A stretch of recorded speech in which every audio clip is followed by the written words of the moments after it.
Haleluya, puji nama Tuhan. Kembali lagi dalam Renungan 79. Pada hari ini kita akan melihat dalam Lukas pasal yang ketiga. Lukas pasal yang ketiga ini bercerita tentang Yohanes Pembaptis.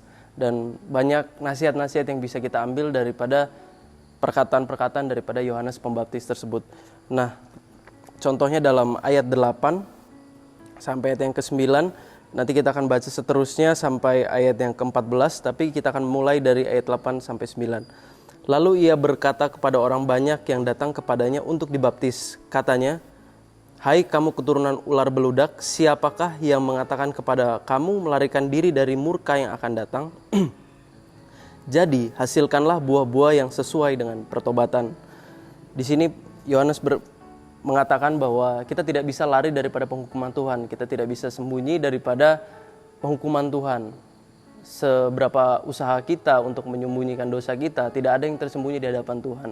Tuhan bisa melihat segala dosa kita dan apapun yang kita perbuat dalam dunia ini. Oleh sebab itu Paulus mengatakan tidak ada yang bisa melarikan diri daripada murka yang akan datang. Bagaimana cara untuk melarikan diri, untuk tidak mendapat murka Tuhan? Caranya adalah kita harus menghasilkan buah-buah yang sesuai dengan pertobatan.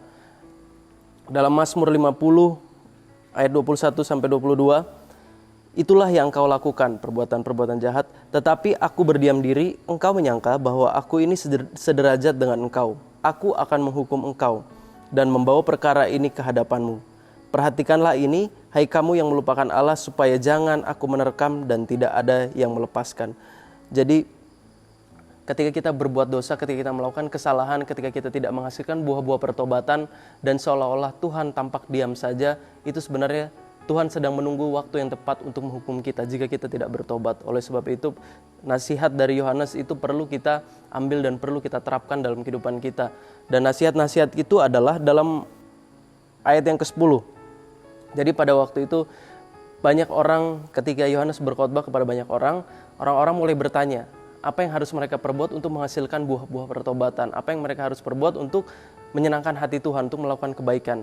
Yang pertama adalah itu ketika rakyat biasa atau orang-orang banyak menanyakan hal kepada Yohanes. Ayat yang ke-10 sampai 11, orang banyak bertanya kepadanya, "Jika demikian, apa yang harus kami perbuat?"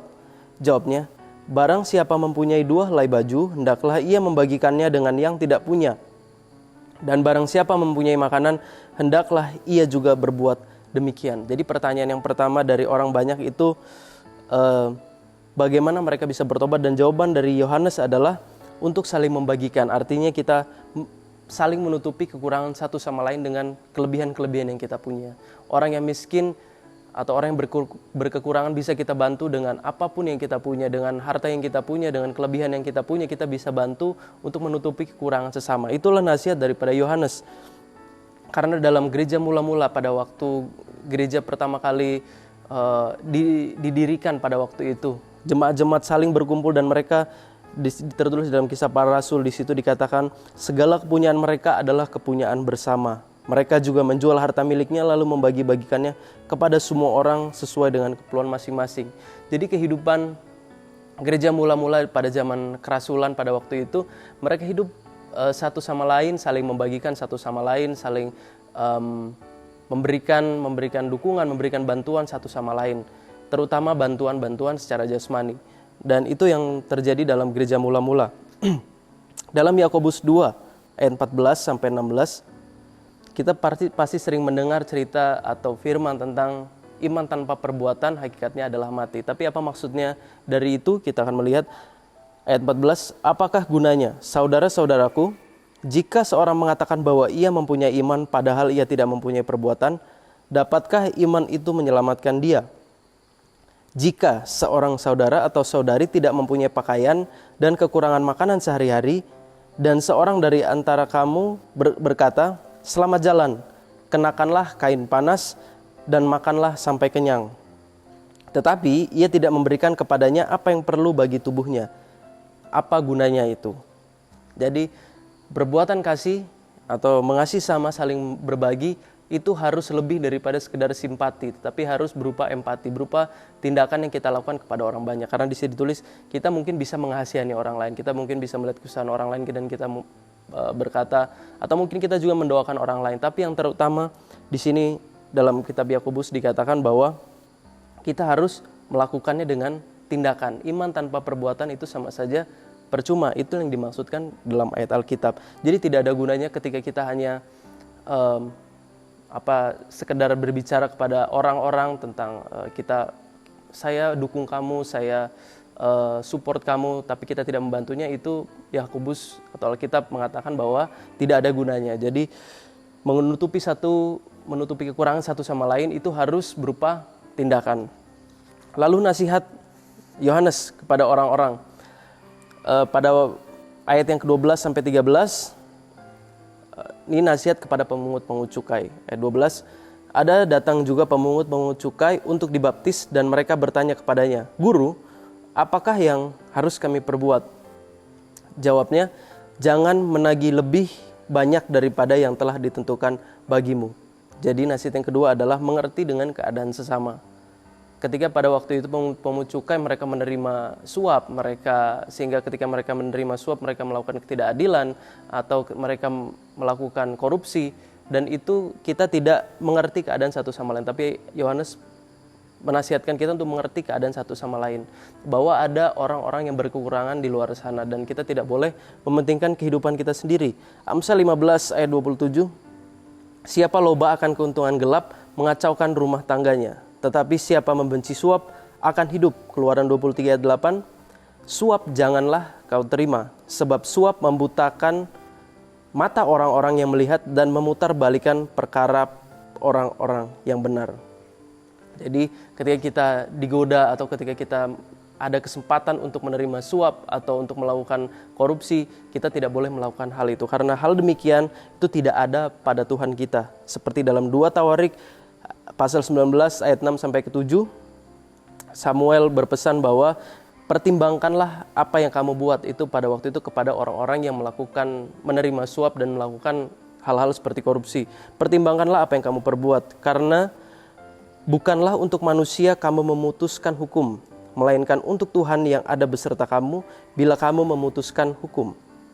Sebab itu, kiranya kamu diliputi oleh rasa takut kepada Tuhan, bertindaklah dengan seksama, karena berlaku curang, memihak atau menerima suap tidak ada pada Tuhan Allah kita. Jadi sikap berbuat curang, sikap menerima suap, sikap mencari keuntungan sendiri itu tidak ada pada kehidupan kita. Tuhan berkata dalam Alkitab bahwa semakin hari kita harus menjadi sama seperti Kristus, dan jika kita masih memiliki hasrat untuk menerima suap atau untuk melakukan korupsi, maka kita tidak bisa mencapai tujuan akhir kita sebagai orang Kristen, yaitu menjadi sama seperti Kristus. Jadi kita harus menyingkirkan sikap untuk menerima suap atau menyingkirkan sikap melakukan korupsi, karena dalam Amsal 15:26 itu dikatakan juga itu hanya merugikan diri kita sendiri. Lalu nasihat yang ketiga dinasihatkan kepada prajurit-prajurit, Lukas 3 ayat 14, "Dan prajurit-prajurit bertanya juga kepadanya, 'Dan kami, apakah yang harus kami perbuat?' Jawab Yohanes kepada mereka, 'Jangan merampas dan jangan memeras, dan cukupkanlah dirimu dengan gajimu.'" Jadi nasihat yang ketiga adalah mencukupkan diri sendiri. Karena pada waktu itu prajurit-prajurit mereka menindas sesama mereka memeras sesama mereka ibarat kalau di kata zaman sekarang itu mereka menodong satu sama lain. Jadi hal demikian itu tidak berkenan di hadapan Allah, dan nasihat kepada prajurit itu supaya untuk menjauhkan hal-hal yang demikian, tentang perampasan atau tentang pemerasan. Bagaimana caranya supaya tidak melakukan hal itu? Yohanes menasihatkan bahwa kita harus mencukupkan diri kita.